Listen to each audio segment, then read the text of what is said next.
How did you find out you were getting cheated on? Well, the behavioral changes made me second-guess his loyalty. He started snapping at me, and I could see the literal disgust on his face.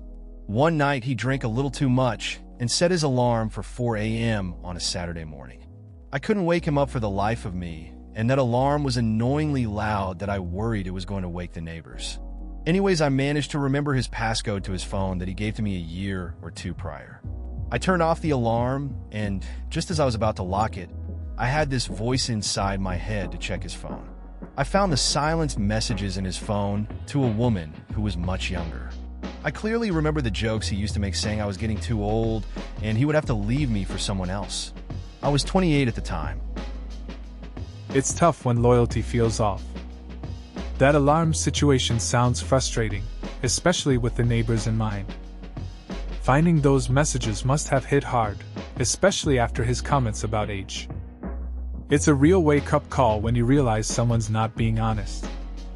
It makes you rethink everything, like how someone can be so different behind closed doors. Definitely not a situation anyone wants to be in. Her name started popping up in random conversations. She's thoughtful. I saw her today, driving to work. I heard she was talking to Jake. Stupid crap. I knew so. I just called her and asked how long. She sputtered and denied for a few minutes, then just admitted it. Men talk about what they're interested in. Pay attention, ladies. It's always interesting how rumors spread and how people react. I had a similar situation with a friend. You hear little things, then one day you just have to ask. It's awkward at first, but sometimes honesty breaks the tension. In the end, knowing the truth helps everyone move forward. Just goes to show that being open can lead to bigger conversations. Seems like communicating is key, right? After my ex and I had been separated for 2 years, about a month before the divorce was final, a mutual friend, and we're catching up, and she said to me, I guess the open marriage thing didn't work.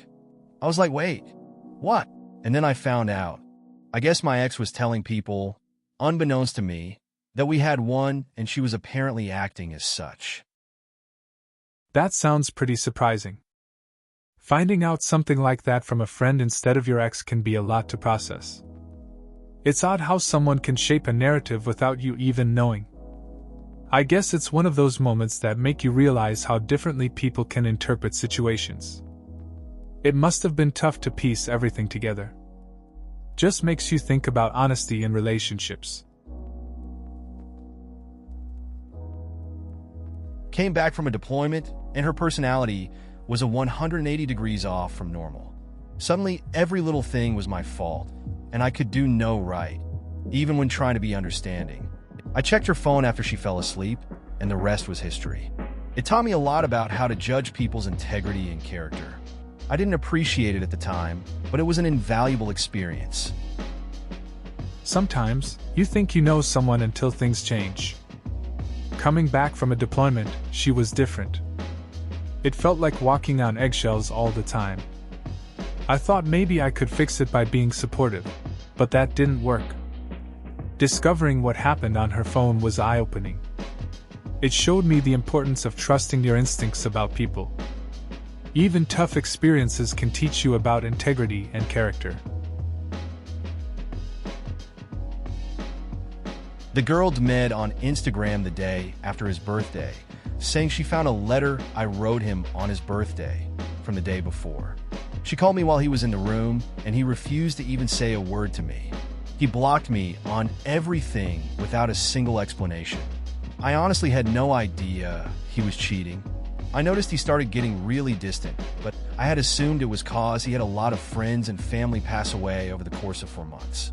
He still tries to get back with me until this day, and it's been 3 years. Never again. That sounds rough. It's wild how things can change so quickly. You think everything's fine, then someone drops a bomb on you. It's strange he still wants to reconnect after all that time. It's like he wants to rewrite the past, but some things can't be fixed. Learning from stuff like this is key, though. Sometimes it's better to just move on and not look back. People can surprise you, but not always in a good way. 1. I was on a business trip and called when I got on the plane to say hi. He accidentally put me on speaker instead of rejecting the call, so I sat and listened to him talk to her until my plane took off. 2. A different guy. I dreamt he was with a different woman. Then his friend's GF told me he was cheating. Thank you. The first story is pretty funny. Just imagine being on a plane, trapped, listening to your friend's conversation with someone else. It's awkward but kind of entertaining in a way. The second story is just messy. Dreaming about someone cheating and then hearing it confirmed by a friend's girlfriend is wild. It's one of those things that makes you question everything. Honestly, drama seems to find people no matter where they are. Saw a sleazy text message pop up on her phone. I asked her some leading questions about this guy she was renting a studio space from, and she was kind of aloof. 2 weeks later, I went to the studio and met him. The guy was old and unattractive, so I didn't think too much immediately, but he was acting super weird about me being in the space, and so was my wife. After some digging, I discovered just how coercive and manipulative this man was. She was stuck in an EA that he was trying to take physical. I put a stop to that shit before it went too far, but that crazy man blew up his whole life, started stalking her, and we came close to getting a restraining order against him. All very messy. That sounds pretty intense. It's wild how someone can be manipulative like that, especially in a situation where trust is involved. I'm glad you caught on to it early and were able to step in. It's tough to deal with people like that, and the fallout can get messy real quick. Dealing with stalkers adds a whole layer of stress. It's a reminder that you never really know what's going on behind closed doors. Incredibly convoluted story, but she slipped up and said an exact, very specific phrase to me that had been said only to me by someone else online months ago, and I never told her. That confirmed she had been lying. Kind of like an Italian Job when he hears, "I trust everyone." It's the devil inside them I don't trust. And it all clicks. There's something about those moments when everything just clicks. A friend of mine had a similar experience when someone let slip a phrase that only he had heard before. It was like a light bulb went off. Made him realize the truth behind some lies. It's wild how specific details can tie everything together and show you who you can really trust. Always keeps you on your toes, you know? She lived with me and used my computer while I was at work. She also had a thing for copy/pasting her IM conversations into text files. I found this out when there was something in the recycle bin when I got home, and there was a text file. So I traced it back to its source and found a similar file for, I think, every conversation she'd had with friends. So I opened one to check it out and found them pretty much engaging in cybersex and AIM. When I confronted her about it, she got mad and accused me of invading her privacy. And this all happened after months of her accusing me of cheating on her anytime she wasn't in the same room as me. That's a pretty messy situation. It's interesting how people can feel so entitled to privacy, yet act in ways that seem to breach trust. Seems like there was a lot of insecurity on her part. It must have been uncomfortable for you to find that, and then face her anger. Trust issues can really complicate relationships. She left her journal out on our bed on a night. She was not responding to my texts or calls, having not told me of any plans for her to be out of contact or away. My immediate thought was she was suicidal, as she suffers from depression just as I do. I weighed the implications in my mind and heart, and opened her journal from the back, and went to the last page with writing, the first page with writing I came across. She talked about meeting up with her ex. I was devastated after 2 years together and an informal engagement, yet was young and dumb, thinking we could work it out. That sounds tough. Finding something like that can really shake you, especially when there's a lot of history. It's hard not to jump to conclusions when you care about someone and they're not communicating. The mix of emotions from worry to betrayal can be overwhelming. It's a rough place to be in, hoping for clarity but facing confusion instead. Sometimes in these moments, you just want to know what's really going on. I found journal entries where she was venting about how much she loved him and how she was mad at him for cheating on her by sleeping with his wife, and that he wasn't leaving his wife and child for her. This was after almost 8 years together. She had also been accusing me of cheating for a while, and was also trying to guilt-trip me into marrying her.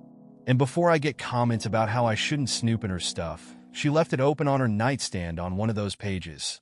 There were several. I just happened to come home from a work trip early and saw it. That's a tough situation.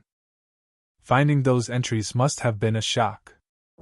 It's wild how people can get so invested in relationships that are clearly complicated.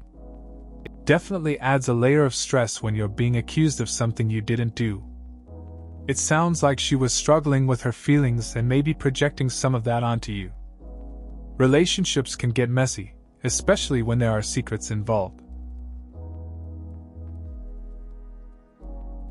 I went out of town to see family for the weekend. Checked his location the first night I was there around midnight, and saw he was an hour away in a place we'd never been to together. Came home and asked him what he'd been doing there. He claimed to have been checking out the beach. I chose to believe him. I was on Bumble BFF at the time to attempt to make more female friends, as my job is mostly male-dominated, and wind up matching with a girl who lives in the same town my BF at the time I'd been on my weekend away. She and I meet for coffee, and she tells me about the guy she had slept with over the weekend, lol. That's a pretty interesting twist. You go away, check on him, and then find out he was an hour away. Meeting this girl and hearing about her weekend makes it a whole lot weirder. It's funny how life throws these surprises at you, especially when you thought you were just trying to make friends. I guess it makes you question things a bit more than you did before. She rang me up and told me that because she wasn't sure things were going to work out between us, she had been seeing someone else. She was sure things would work out between us though, so she had finished with them, and that I shouldn't overthink it because it was a good thing. I told her to ring the other guy back and say she had made a mistake and never spoke to her again. That's a wild situation. It's tough when someone you're close with is not sure about what they want. It's even harder when they try to play it off like it's no big deal. I get why you told her to talk to the other guy. It's all about respect for yourself. Sometimes it's better to just walk away than to get caught up in someone else's uncertainty. Please consider subscribing if you enjoyed. Love.